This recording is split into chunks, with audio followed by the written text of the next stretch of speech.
नमस्कार दोस्तों, बहुत बहुत स्वागत है आपका निक्कू चौधरी व्लॉग्स में। आज हम बात करने जा रहे हैं अरमान मलिक और उनके भाई के बारे में। रिसेंटली इनकी काफ़ी बड़ी कंट्रोवर्सी हुई थी। आपको बता दें कि जब जैद का बर्थडे था उस वक्त अरमान ने एक फैसला लिया था अपने भाई के लिए, यानी कि कालू के लिए। उन्होंने कालू को रिहैब से निकलवाया, रिहैब वालों को फ़ोन किया, रिहैब से निकलवाया और उनको कहा कि इनको यहाँ पर चंडीगढ़ छोड़ जाओ। लेकिन कालू ने वहाँ पर एक गेम खेला। कालू ने कहा कि तुम मुझे ना मतलब मेरी वाइफ के पास में छोड़ दो और मैं अगले दिन वहाँ पर चला जाऊँगा। ये बात अरमान मलिक को भी सही लगी। उन्होंने भी कहा कि ठीक है।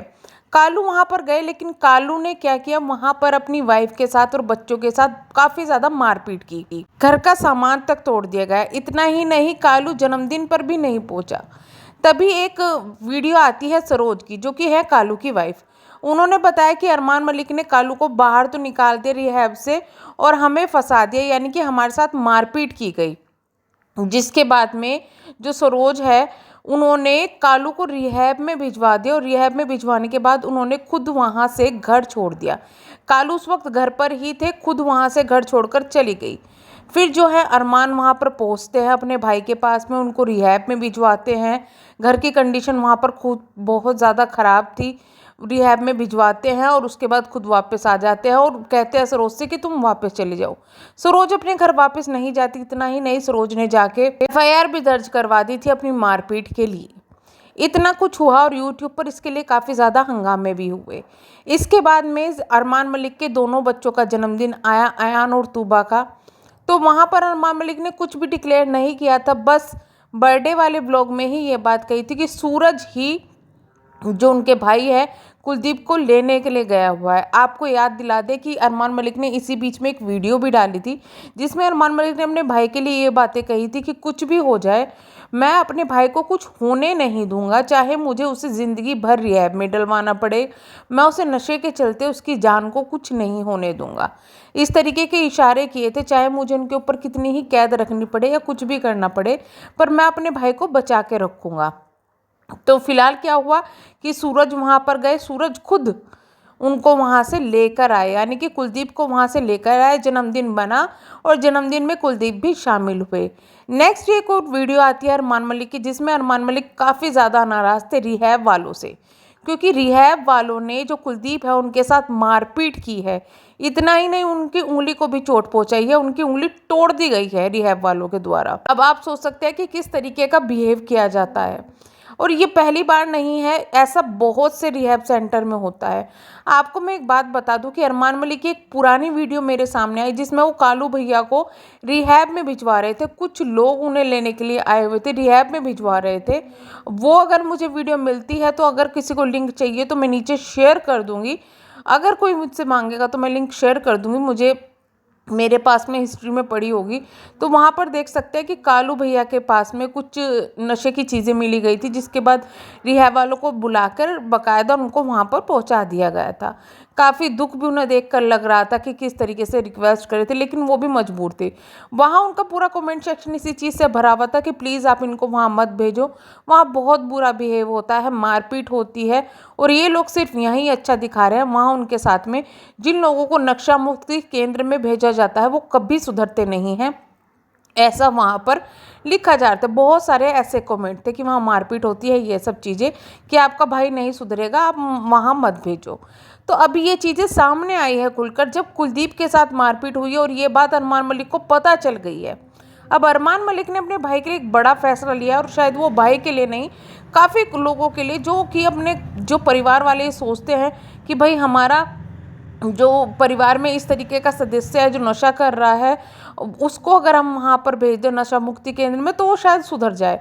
पर वहाँ क्या होता है कि वहाँ पर सुधरने के, वहाँ पर रहने के कुछ टाइम बाद ही लोग बाहर आते हैं और कुछ टाइम में फिर वही चीज़ें शुरू कर देते हैं। तो यानी कि वहाँ कोई किसी तरीके का सुधार नहीं होता है। ये चीज़ें बहुत ज़्यादा देखी जा रही है। इस वजह से अरमान मलिक ने अब एक फ़ैसला किया है, क्योंकि अब उनके भाई के साथ मारपीट हुई है, कि अब वो एफआईआर करेंगे, उनके खिलाफ केस लड़ेंगे जिन्होंने ये किया है, और उनका जो नशा मुक्ति केंद्र है वो बंद करवाया जाएगा। पर सवाल ये उठता है कि सिर्फ एक नशा मुक्ति केंद्र बंद होने से क्या ये चीज़ें बंद हो जाएगी जिस तरीके का बिहेव किया जाता है, या फिर क्या उपाय है अभी अरमान मलिक के पास में। अरमान मलिक किस तरीके से अपने भाई को रोक सकते हैं? मेरे ख्याल से तो जो पब्लिक अरमान मलिक को बोल रही है वो यही बोल रही है कि आप कालू भैया को अपने पास में रखो, उनका ध्यान रखो, उनको बड़े भाई की तरह रखो, और उनको जितना पास में रखोगे, अपने साथ में रखोगे, शायद वो उतने ही सुधर जाएंगे। क्योंकि जब वो अरमान मलिक के पास में रहते हैं तो वो डरते भी हैं, शर्म भी करते हैं और ऐसी चीज़ों से रुकते भी हैं। जब वो अरमान मलिक से इधर उधर होते हैं, यानी उनके दोस्तों के साथ में कहीं जाते हैं, तो वो ऐसी चीज़ें करते हैं। तो हो सकता है कि अब अरमान मलिक काफ़ी बड़ा उनके लिए कुछ फैसला ले, क्योंकि अभी रिसेंटली ये न्यूज़ आ रही है कि अरमान और पायल जाने वाले हैं इंडिया से बाहर। तो फिर कालू भैया का ध्यान कौन रखेगा?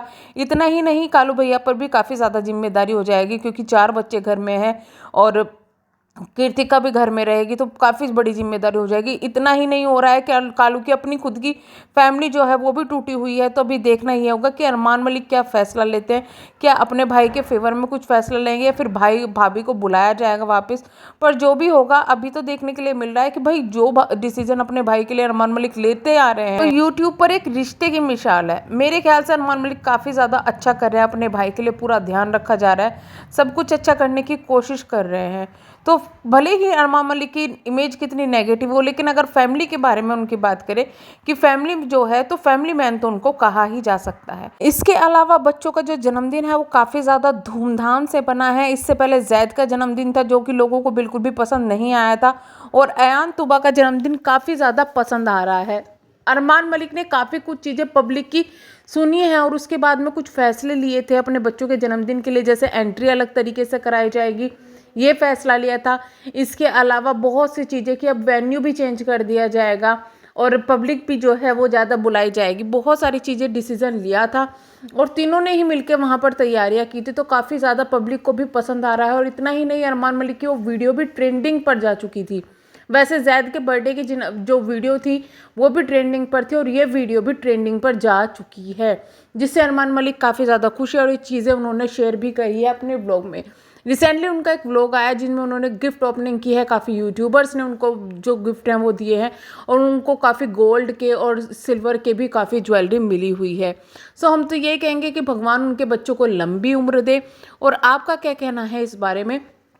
अगर बात करें सपना की, तो सपना जन्मदिन में नहीं आए हैं क्योंकि सपना की तबीयत खराब हो रही है और सपना की गिफ्ट भिजवाया है, मतलब एनवलप भिजवाया है, जो कि पायल ने खुद दिखाया है कि ये सपना दीदी ने भेजा है, हमारी ननंद ने भेजा है।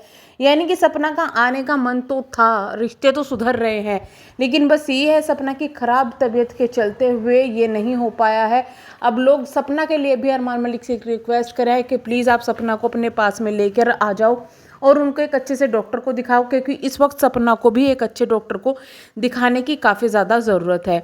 तो चलिए हम करते हैं वीडियो को एंड, मिलेंगे नेक्स्ट वीडियो में। तब तक के लिए चैनल को सब्सक्राइब, वीडियो को लाइक ज़रूर कीजिएगा और आपकी राय का हमेशा हमें स्वागत रहता है, तो कमेंट बॉक्स में अपनी राय ज़रूर लिखिएगा। Bye bye.